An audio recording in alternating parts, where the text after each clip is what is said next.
ஏன்னா கபில் தேவோட கேப்டன்சி நான் பார்க்கறதுக்கு வாய்ப்பு கிடையாது. உங்களோட கேப்டன்சி நான் பார்க்குறேன். பட் ஃபாஸ்ட் பவுலிங் கேப்டனா நீங்க கலக்கிட்டு இருக்கீங்க. நியூ பால்லையும் போடுவார், செமி நியூ பால்லையும் போடுவார், பால் சாஃப்ட் ஆனதுக்கு அப்புறமும் போடுவார். ஒரு 5 நாள்லயும் பேட் கமின்ஸ் சலிக்காம எவ்வளவு ஒர்க் பண்றாரு சொல்லுவாங்க. அவர் பேசுறதுலாம் வந்து ஓவர் கான்ஃபிடண்டா இருக்கு, ஹெட் வைட்டா இருக்குன்னு சொல்லிட்டு இவ்வளவு விஷயத்தையும் ஒருத்தவங்க பண்ணும்போது அவருக்கு அந்த விஷயம்லாம் ரொம்ப பெரிய விஷயமாவே இருக்காது. அதெல்லாம் கேர் பண்ணிக்கிட்டாதான் அந்த வின்னு லாஸ் டாப் 4க்குள்ள யார் போவா, ஃபைனல் யார் போவாங்கிறதெல்லாம் அவர் கேர் பண்ணிக்காதனால தான் வெளியில இருந்து நீங்க போற நாய்ஸும் அவர் கேர் பண்ணிக்க மாட்டாரு.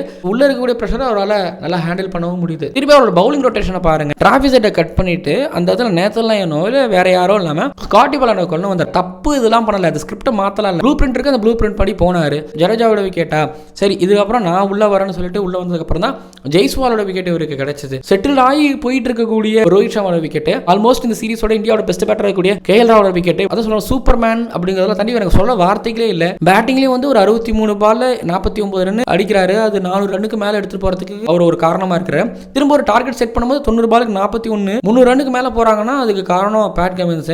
ஃபீல்ட் செட் கடைசியா வந்து வாஷிங்டன் சுந்தருக்கு 10 பேரையும் சுத்தி போடுறது ஒன்று இருக்குது. இது எல்லாமே ஒரு உழைப்பு அப்படிங்கிறது இருந்துச்சு. தென் டீமா ஒரு ஒர்க் பண்ணாங்க. இவர் வேலை வாங்குற ராஜா இல்லாம வேலை செய்யற ராஜாவா இருந்தாரு.